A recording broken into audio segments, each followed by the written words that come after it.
Uma das primeiras coisas que nós cristãos precisamos purificar, exorcizar do nosso coração e da nossa consciência é o nosso falso conceito, o pseudo conceito que temos sobre amor.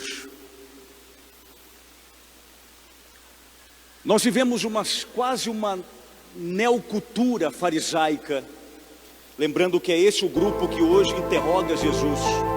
Aliás, os grandes conflitos ou confrontos que Jesus teve nas páginas da Bíblia, dos Evangelhos, foi justamente com esse grupo radical, ultraconservador, religioso, que vivia à risca o legalismo mosaico do Antigo Testamento, que Jesus tinha fortes embates.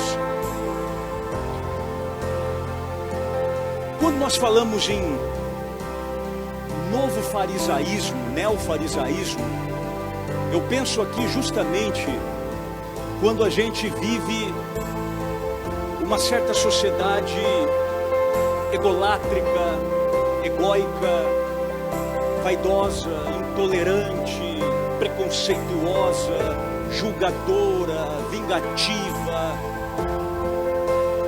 onde vive-se o extremismo, seja de um lado ou do outro. E aí nós percebemos que há uma dificuldade muito grande em se falar sobre Deus, sobre amor, ainda mais amor ao próximo, amor ao diferente. Os fariseus falavam muito de Deus e nada sobre o próximo. Colocavam, pelo contrário, cargas pesadas sobre o ombro dos outros. Eles mesmos não se comprometiam com tudo o que falavam. Só para você ter uma ideia, a lei mosaica, ela tinha 613 proibições. E eles não sabiam qual era de fato o maior mandamento, porque eram muitas prescrições, eram muitas regras. Alguns fariseus, mas era um grupo influente, dizia que a lei maior era guardar o sábado. Por isso que Jesus teve muitos problemas e confrontos e conflitos com esse grupo, quando Jesus, por exemplo, curava no dia de sábado, porque para eles era um absurdo, porque aí ia contra a lei mosaica, a lei de Moisés, a lei do Antigo Testamento. Vejam que a pergunta que o grupo dos fariseus fazem a Jesus é sobre lei, isto é, dever, isto é, obrigação, porque era assim que eles viviam e era assim que eles impunham para o outro. A resposta de Jesus não é legalista, a resposta de Jesus é sobre o amor, isto é, gratuidade, generosidade, partilha, prazer em servir, diferentemente do legalismo farisaico. Na cultura do ego que nós estamos inseridos hoje, a gente é a cultura do eu. Eu tenho, eu sou, eu posso, eu ganho, é meu, a casa é minha, o carro é meu, o fulano é meu, o cicrano é meu. A gente vive a cultura egocêntrica, ensimesmada. Nós temos muita dificuldade com o alter, com o outro. Se as pessoas não pensam como a gente, tornam-se inimigas da gente. Nós estamos vivendo um extremismo perigosíssimo, onde só o que eu penso é dogma, onde só o que eu penso é verdade. Se o outro entra em confronto comigo, pronto, é meu inimigo mortal. E isso é acentuado no farisaísmo bíblico também. Jesus não estava preocupado com a lei, com o legalismo, ele estava preocupado com o amor. Eram muitas regras, eram muitas normas, era um culto aparente, externo, mas não tinha essência, não tinha internalização, não tinha espiritualidade.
Peito. Se dentro de mim só tem lixo, é lixo que eu vou oferecer para os outros. Se dentro de mim só tem mágoa, é mágoa que eu oferecerei para o meu próximo e até para Deus. Por isso que é importante que nós percebamos aqui, minha gente, justamente que a essência do cristianismo é o amor. Seguir a Cristo é seguir o próprio amor. Eu estava hoje lembrando de um pensamento de Santo Agostinho, quando ele dizia: eu não posso amar o outro de verdade se eu não tenho amor em mim. Eu não posso expressar um verdadeiro amor ao meu próximo se esse amor já não começa dentro de mim.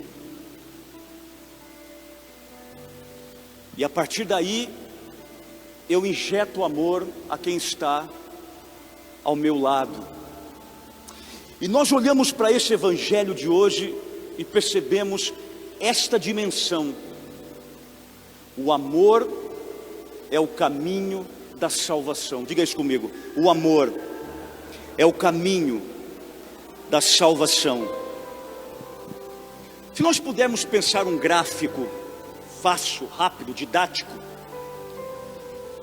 o farisaísmo concebia mais ou menos assim: o ego inflado primeiro, Deus e o próximo.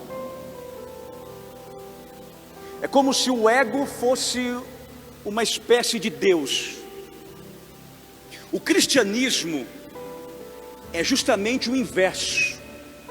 O cristianismo é o ego humilde por último, depois Deus no píncaro e no centro aqui o próximo. Interessante porque, claro que Deus sobre todas as coisas, claro. Só que para eu chegar até Deus, o próximo é a minha ponte. Não tem jeito. Só que o ego atrás, Deus e o próximo. Isso é cristianismo, isso é amor. Farisaísmo, legalismo. O ego na frente, Deus e o próximo. Não é que falte amor. O que está faltando mesmo é vontade de amar. O que está em déficit é a nossa capacidade de sair de nós mesmos. Isso é o evangelho. Se eu parasse aqui, parece uma coisa muito efêmera, muito distante, porque falar em amor ao próximo hoje não toca muito mais a gente. E amar o próximo não é da cesta básica somente, não. Um dinheirinho, não. Dar um saco de arroz, não. É muito mais do que isso. Muito mais do que isso. Por isso o Papa Francisco, há tempos atrás, dizia: a igreja não é uma ONG. Não, não é. Porque nós não estamos preocupados apenas em alimentar, materialmente falando, mas a igreja também é a portadora do Salvador.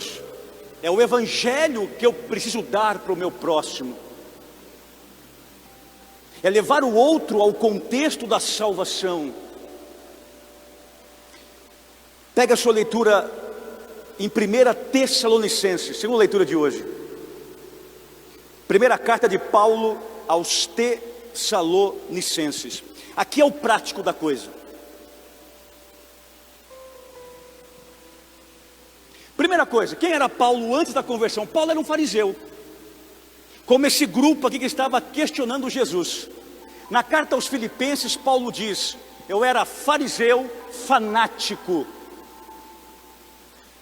Você já teve oportunidade de conversar com um fanático? Sim ou não? Que loucura. Aliás, nem tem como conversar com um fanático, nem dá. Fanático por política é um dos piores. Fanático por futebol, então, ou até fanático pela religião. Não dá para conversar, não há diálogo. O fanático é agressivo, o fanático é irracional, o fanático é dono da verdade, o fanático sabe tudo. E se você contradizer o fanático, ele te agride. levando até as últimas consequências, porque o ódio ronda o seu coração. Paulo dizia aos filipenses: eu era um fariseu fanático. Tanto é verdade que Paulo perseguia os cristãos. Paulo tinha uma carta do Império Romano, já que Paulo também tinha uma certa acessibilidade ao imperador. Paulo era um militar, um homem culto. Paulo então, diz o texto, que ele respirava ódio contra a igreja de Jesus Cristo. E aí Paulo, no caminho para Damasco, porque Paulo ia devastar a igreja, é assim que Atos dos Apóstolos nos apresenta o primeiro encontro de Paulo com Deus do amor. Paulo ia com muito ódio. Paulo tinha a carta livre do imperador. Paulo ia destruir as primeiras comunidades. Respirava ódio. No caminho para Damasco, pronto para matar os cristãos, Paulo olha para o céu. E nesse lugar do céu, ele escuta uma voz: Saulo, Saulo, por que me persegues? Amar a Deus sobre todas as coisas, o amor que vem do alto. Quando Paulo escuta isso, essa voz, o texto diz que Paulo cai no chão. E esse cair no chão é o amor a si mesmo, é o autoconhecimento. Às vezes é preciso que nós caiamos, quebremos a cara, para descobrir quem somos nós de verdade. Foi no caminho de Damasco, olhando para Cristo, no amor que vinha do alto, no amor do Deus Todo-Poderoso, que Paulo caiu. E caindo, Paulo foi reconhecer o ódio que o habitava, a ganância que o habitava. Paulo se transformou no grande apóstolo do Evangelho, porque antes Paulo conseguiu fazer uma grande reflexão em si mesmo.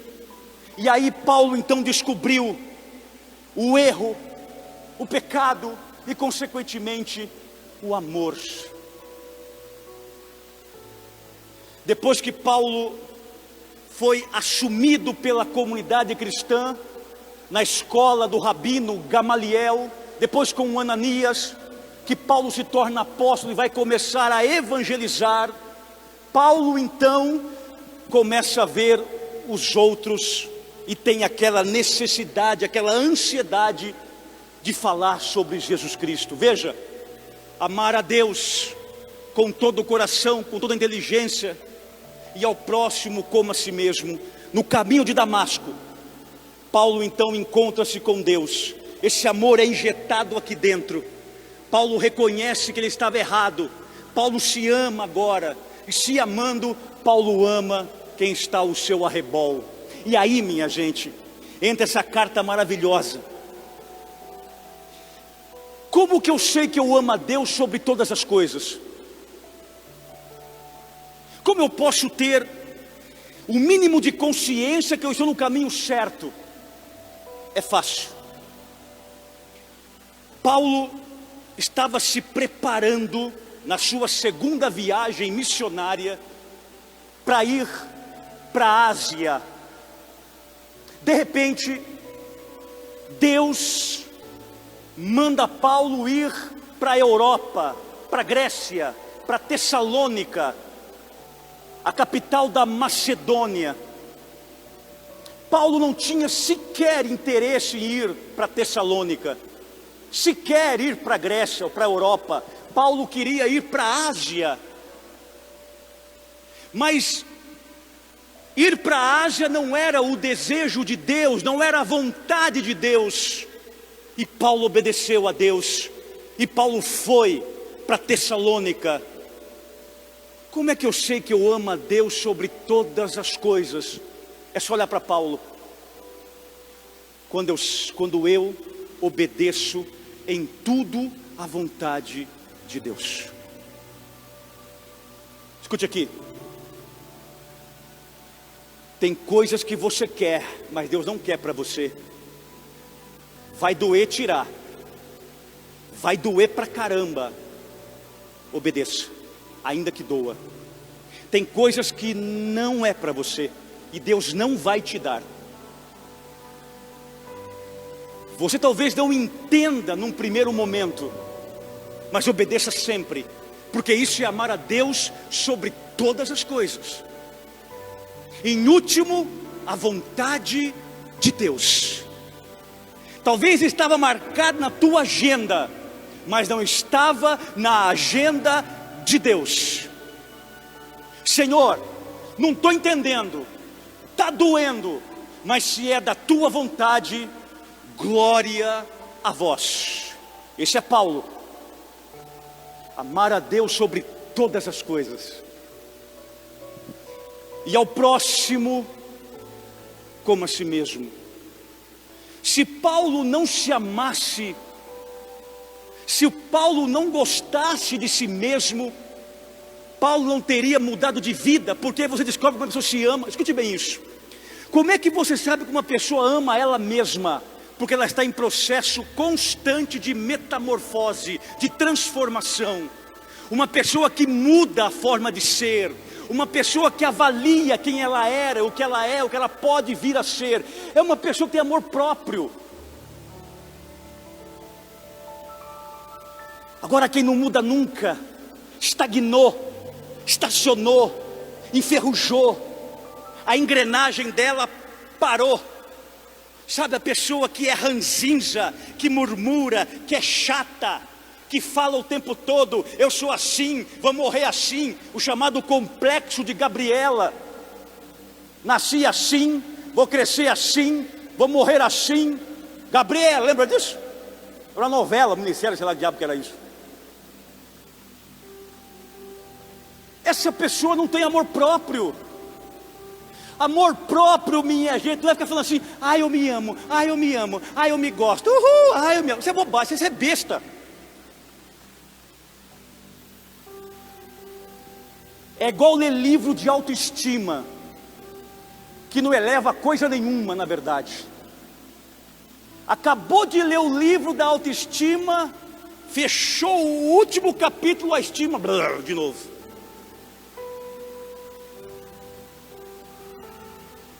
Amar a si próprio é primeiro se autoconhecer de verdade, não ter medo de mexer nas suas sombras, nos seus lixos, nas suas misérias, nas suas penumbras existenciais.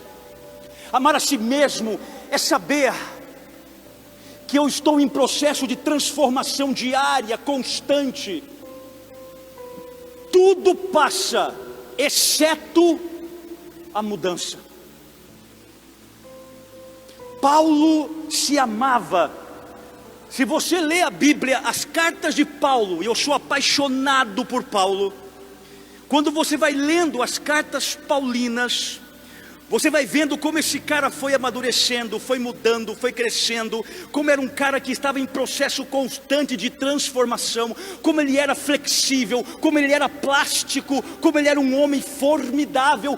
Paulo deixava-se formar e formatar por Deus. Gálatas, Paulo vai dizer, Gálatas capítulo 2, versículo 20, 21, 22, já não sou mais eu que vivo, é Cristo que vive em mim. Se Cristo vive em mim, eu me amo, e amo o próximo, como a mim mesmo. Eu me quero bem, e quero você bem. Eu quero me cuidar, e quero te cuidar. Escute, não acredite nunca em quem te fala que te ama, que morre por você, que vai te cuidar até o fim. Se essa pessoa não cuida e não ama a ela mesma, não acredite que você vai quebrar tua cara logo logo. Vai para o texto agora. Falamos do amor a Deus, do amor a si, agora o amor ao próximo. Vamos juntos? 1 Tessalonicenses capítulo 1, versículo 5. Juntos. Sabeis de que maneira procedemos entre vós para o vosso bem. Paulo está em Tessalônica, a capital da Macedônia na Grécia, ele, Silas e Timóteo. Aqui é uma carta de ação de graças. Paulo passou por Tessalônica com seus amigos missionários fazendo o bem. Quem faz o bem compreendeu o cristianismo. Quem faz o bem vive o cristianismo, porque está exatamente imitando Jesus de Nazaré. Olha agora, e vós, é a comunidade, vos tornastes imitadores nossos e do Senhor, acolhendo a palavra com a alegria do Espírito Santo, apesar de tantas tribulações. Gente, que coisa linda! Em tempos que nós vivemos hoje, com tanta ausência de modelos, nós encontrarmos uma jovem comunidade na Europa, que quando olhava para Paulo, quando olhava para Silas, quando olhava para Timóteo, eles conseguiam ver neles o próprio Jesus Cristo. Essa comunidade começou a olhar para os apóstolos e falou: rapaz, eles são diferentes, eles amam, eles fazem o bem, eles pregam o evangelho, eles são felizes. E a comunidade começou a dizer: vamos imitá-los e vamos nos converter a Jesus. Como é a tua vida? Escute.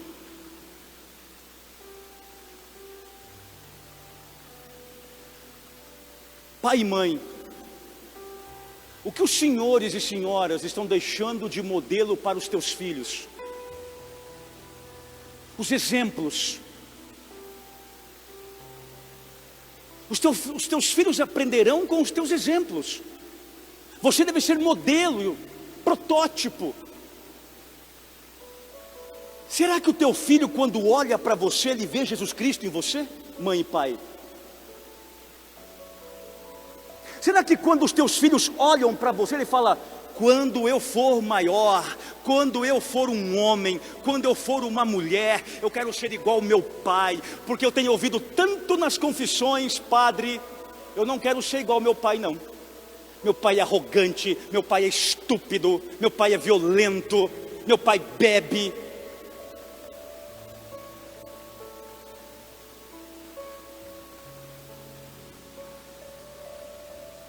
Amar a Deus, a si e ao próximo. O texto é claro. A comunidade jovial de Tessalônica está dizendo: caracas, quem são estes que pregam sobre Jesus Cristo? Olha agora, 6 ainda. Vós, isso aqui é Paulo escrevendo para a comunidade, elogiando a comunidade. E vós vos tornastes imitadores nossos e do Senhor. Até porque Paulo, Silas, Timóteo imitavam a Cristo. Imitando eles, imitava-se Cristo. É lindo. Como é que o teu filho e tua filha vai conhecer Jesus? Por causa de você, que vai dizer: vamos na missa hoje, mas domingo a esposa ou o esposo chama os filhos para ir à missa, e aí um dos dois dizem: não, estou cansado, eu não gosto de missa, igreja é um negócio muito ruim, não tenho muito tempo. O teu filho não vai crescer amando a igreja, muito pelo contrário. O primeiro catequista, o primeiro pregador do amor de Deus não é o sacerdote, não é o pregador do grupo de oração, não é o pregador do acampamento de oração, não é o catequista, é o papai e a mamãe. É você que dentro de casa tem que ser um Paulo, que viva a dimensão do Cristo, amando a Deus, amando o outro e amando a si. Olha agora, acolhendo a palavra com alegria do Espírito Santo, apesar de tantas tribulações. Gente, a história da igreja é lindíssima.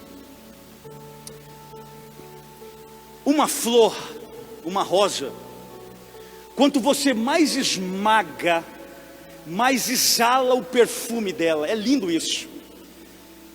E da esmagadura da rosa é que nasce muitos perfumes. Metaforicamente, parabolicamente, analogicamente falando, eu posso pensar o seguinte, minha gente: o cristianismo aqui em Tessalônica, na Europa, foi muito perseguido, muito, porque eles não queriam que implantasse a comunidade e o evangelho. Afrontavam e matavam os cristãos, mas o evangelho exalava o amor de Cristo: amar a Deus, amar ao próximo e amar a si. Eu aprendo com Paulo, o discípulo do amor, o apóstolo do amor, que a única forma de você vencer a tribulação, superar uma crise, é amando, não vingando. Aliás, qual é a vingança que os apóstolos, que a comunidade de Tessalônica desenvolveu quando estavam sendo perseguidas aqui na Europa? Pregaram o evangelho, convertiam o pessoal ao cristianismo, batizavam no Espírito Santo e salvavam muitas almas. É lindo, é lindo. Olha agora, para terminar, 7. Assim vos tornastes modelo para todos os fiéis da Macedônia. Macedônia ficava a norte da Grécia, e da província da Caia, a sul da Grécia. Com efeito, a partir de vós, a palavra do Senhor não se divulgou apenas na Macedônia e na Caia, mas vossa fé em Deus propagou-se por toda parte. Veja, era tanto amor que não ficou apenas na Grécia em si, na Caia, na Macedônia, em Tessalônica. Não, foi para o mundo todo. Amados, o texto é muito claro quando diz para mim e para você, olha bem, começa falando em imitadores, depois fala em modelo. Um vai aprendendo do outro. Paulo aprende de Cristo, que por sua vez ensina para Tessalônica, que por sua vez aprende com Paulo, ensinam para todos eles, depois tornam-se modelo para outras comunidades. É a corrente do amor, é a corrente do bem. Existe sim, para eu terminar, uma grande solidariedade para o mal, e você sabe disso. Por exemplo, a corrupção. A corrupção é uma solidariedade do mal. Os caras se entendem para roubar, para corromper.